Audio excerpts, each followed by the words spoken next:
glass house can only cause trouble, I'm sure. Let us see. Hi-ho, alas, alack-a-day. Falstaff's here to make you gay. What new poems come hot from your griddle tonight, Falstaff? When summer comes. How does it go? When summer comes and the hot winds blow, I pack a lunch and away I go. Down in the subway, the BMT, it's yoinks away to the open sea. First in the briny, I splash my feet. Then on the sand, I sit and eat. Sardines, dry bread, frozen custard, popcorn, ice cream, hot dogs with mustard. Then, lying back in my bathing suit damp, I moan and I groan, getting cramp after cramp. Where else can you swim and get tanned half bare by an ocean beach for a 5-cent fare? You can have the mountains, Dude Ranch, and Spa. Give me Coney Island. It's Shangri-La. Takes his canoe paddle and heads for the subway. We turn our attention to the DeMarco.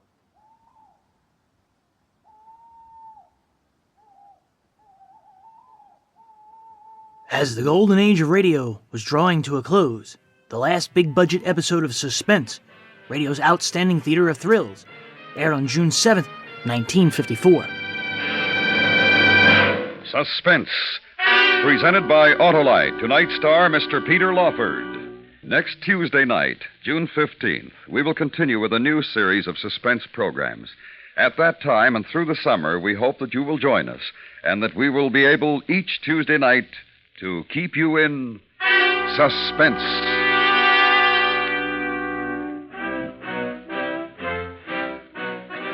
Suspense is produced and directed by Elliott Lewis, with music composed by Lucien Morawick and... Autolite was canceling their sponsorship. The advertising dollars had moved to television. Suspense continued on, carried by Hollywood's best character actors, like Lou Krugman. The training area in those days of radio, because you had the opportunity of doing as many shows as we did, that itself was a training, and that goes back when you'd start doing 40, 45 shows a week. And actually, I remember one show called 7 O'Clock Final. And they would be writing the show while you were on the air. And the scripts would be coming in page by page. You play this, German character, Spanish, French. And you do it. And you did it, and it was great training. It was great training. Of course it was. You know, you were just expected to do dialects. Yeah. Nobody asked you if you could. They just gave it to you and said, do it. You can buy Autolite standard or resistor-type spark plugs, Autolite Stay Full batteries, and Autolite original service parts at your neighborhood Autolite dealers. Switch to Autolite. Good night. This is the CBS Radio Network.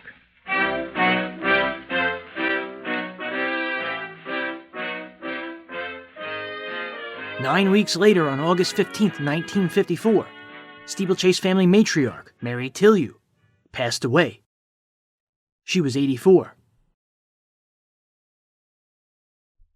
It's 11:30. The 4 living Tilyou children borrowed money from their realty company to maintain their lifestyles, rather than improve their family business.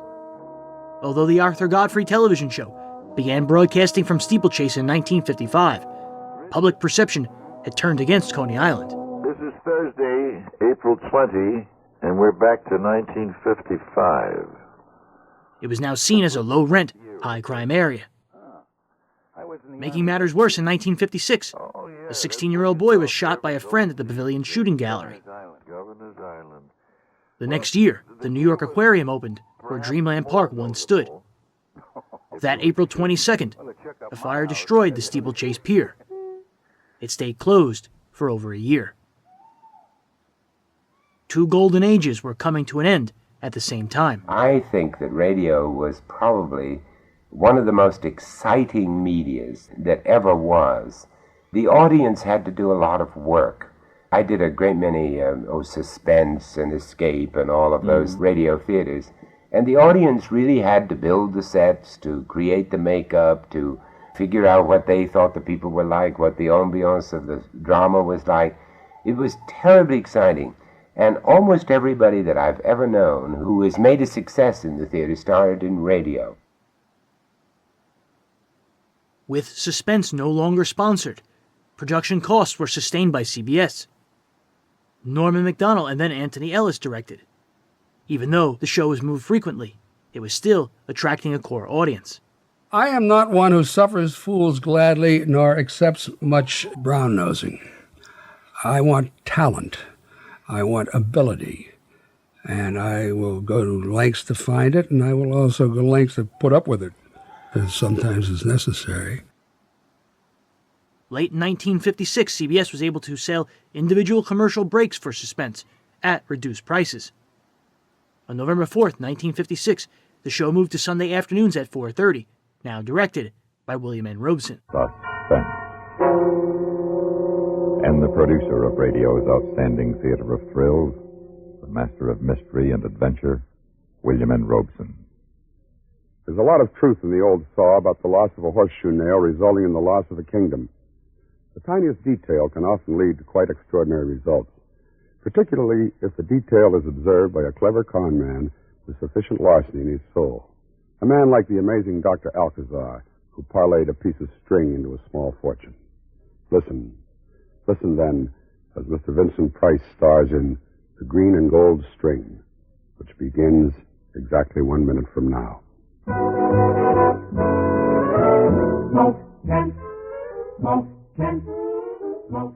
On June 9, 1957, Suspense broadcast a play called The Green and Gold String, starring Vincent Price as a Coney Island fortune teller. Terrified of it. Most of the stars at Fox, and I mean the great stars like Tyrone Power and people like that, when Fox had its own show, there were so few of them who knew how to work on radio. They didn't know how to read. They couldn't sustain it. They couldn't give it a variety. And it had to have a variety and a tremendous excitement to it. Even if it was a very calm performance, it had to have an inner excitement.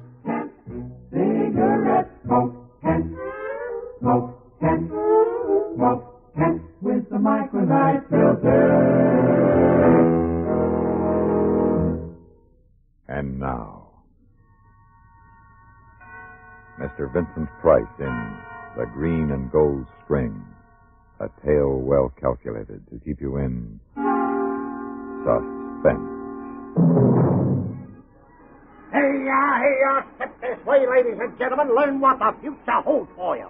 As Dr. Alcazar, clairvoyant, that dulcet voice belongs to Abby, my good and devoted assistant, who stands outside my studio here in Coney Island and drums up business. Of course, I wrote his spiel. And did it pay off one evening last fall? Thank you kindly. Good evening, sir. Are you Dr. Alcazar? Alcazar, indeed I am, madam, at your service. I'd like a reading, if you don't mind. Age 35 to 40, cheap purse, expensive suit too tight and too short, not hers, a hand-me-down accent, British Cockney. Nervous.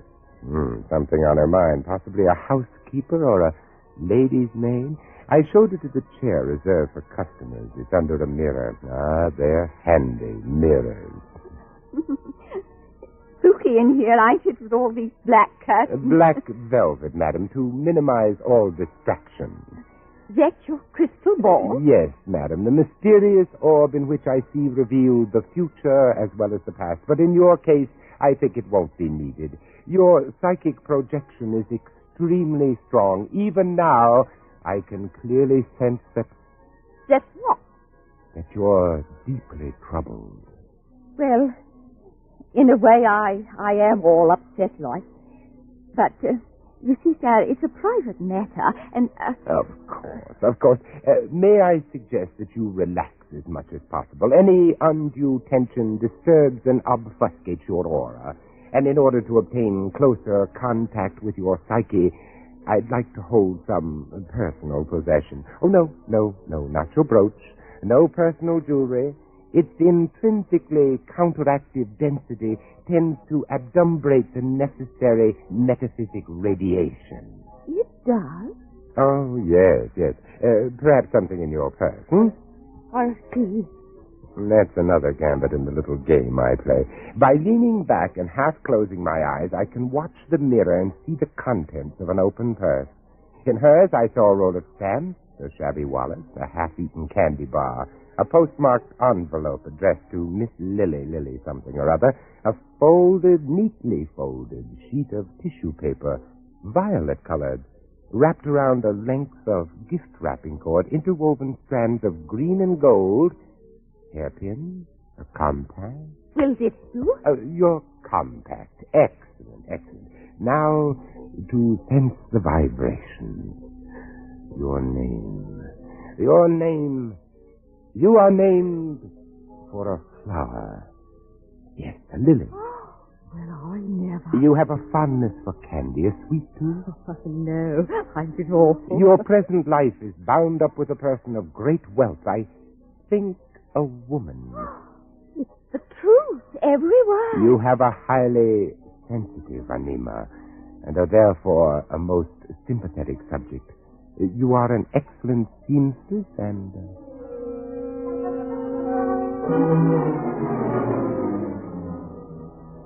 And that, madam, concludes the general reading. Oh, is that all? Well, I could go deeper, much deeper, with a special delineation for an additional 50 cents. Shall I continue?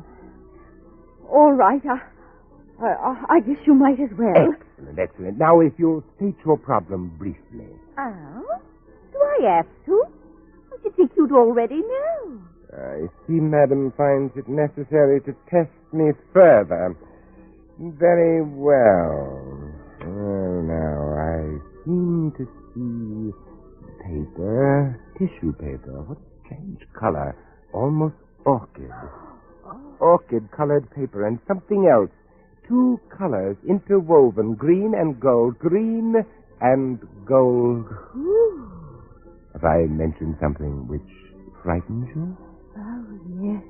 Oh, well, now you should have sufficient proof of my powers, and since my time is limited, I suggest you tell me the rest of the details. Well, it's about my sister. My sister and her husband. You see, sir, I've just found out that he's deceiving her life, and I'm the only one that knows. The eternal triangle. Oh, no, it's nothing like that. Oh? That's why I don't rightly know what to do. The funny thing is that what he's doing to deceive her is making her happy. Now, my problem is, should I tell my sister, or should I let well enough alone? I see. You are entangled, madam, in a most unusual psychic web. Now, one moment. There are widely differentiated karmas here. Two paths lie before you.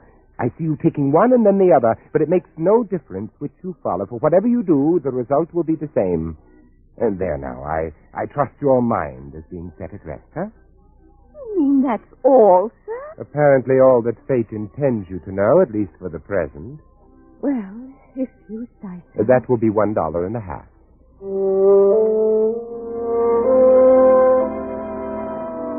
I'd forgotten all about the mousy little woman until 3 days later. Abby and I were having breakfast in the diner near the subway station. I was scanning the morning paper while I half listened to Abby's cheerful and rather witless this time chatter. last year, we was already in Miami Beach. Remember, boys? We traveled in style. By plane yet. This year looks like we won't even scrape up enough scratch for bus fare. Sure be a laugh if we were stuck here all winter. Lily Morton. I thought her last name began with an M. Poor wench, that same night. What you talking about? Abby, old friend, despair not. We may winter in the sun after all. How come? Look at this picture. Recall that face? Huh? No, why? 3 nights ago on Friday, you ushered her into the studio. Oh, one of the suckers, huh? So what's she done to get in the paper? She got herself murdered, poor soul, that same night. Yeah? It seems she worked as a maid up in Rockland County. She took a late bus back there from New York, and walking from the bus to the house where she worked, well, she encountered someone who strangled her. Oh, it's tough. But how does that make us any dough? Listen to this. Gloria Druce, former luminary of the New York stage, now Mrs. Clinton DeVries, today expressed great sorrow over the brutal murder of her personal maid, Lily Morton. Declaring that she wanted to do everything possible to help bring the murderer to justice, Miss Druce said she was posting a reward of $5,000. $5,000? And you know who done it? No, but I have a hunch. And I have an idea how, let me see now. I'll need proper clothes, cutaways, striped trousers. For you, a chauffeur's cap should suffice. And we need a car, a limousine. A which? Abby, how much money do you have? For what? Working capital. To make money, you have to spend money. I got about $28 and some chicken feed. And I have less than 5. I have it. My two $50 gold pieces. With them, we'll have a total You ain't gonna spend them. You always said they was for good luck. So I did, Abby. And here is the good luck I've been waiting for. That afternoon, we arranged to rent a limousine, a 1938 Rolls, which I felt exactly suited my persona. We also rented the necessary clothes, and the next day we set out to visit Mrs. Clinton DeVries, née Gloria Druce.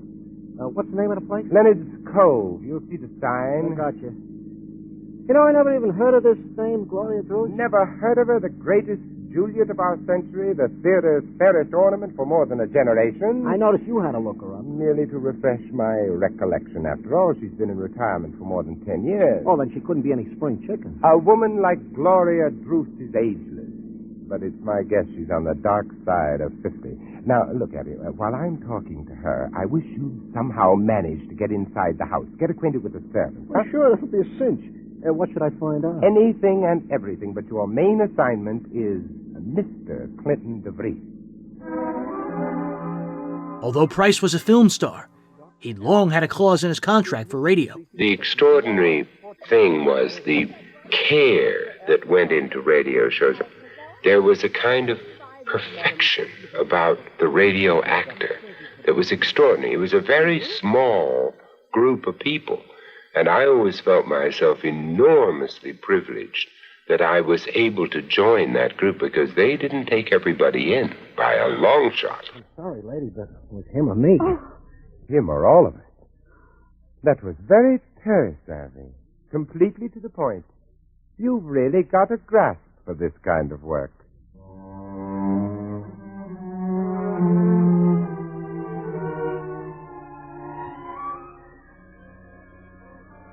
Abby! Abby! Yeah, boss? Look what just arrived in the mail. Oh, the dame, Gloria Druce. Has she sent us the 5 Gs? Take a look. 10 Gs. Doc, what are we going to do? Well, what do you suggest? Well, I don't know. We could split it and quit. Each of us do what we want. Abby, you'd let money break up our winning combination. Not me, Doc. Good. Then let's use our hard-gotten gains to set you and me up in business. Business? What kind of business? Alcazar Associates, private investigators. With you doing the legwork and me reading the crystal ball, we're a cinch to make $1 million.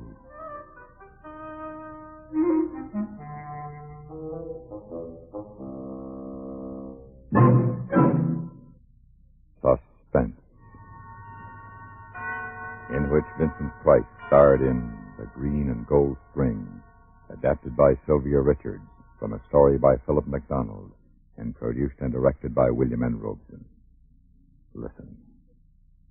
Listen again next week when we return with Miss Nancy Kelly in Trial by Jury, another tale well calculated to keep you in suspense. Supporting Mr. Price in The Green and Gold String were Jeanette Nolan, Irene Tedrow, Lou Krugman, Byron Kane, and Ben Wright. Ever hear of the Vandals?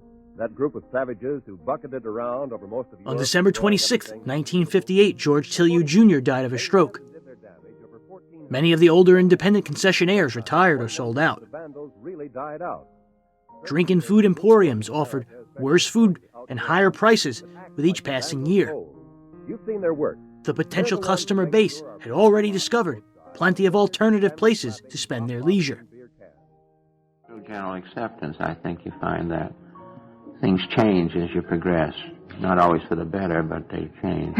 Life is constant adjustment to change. I mean, nothing stays as it is.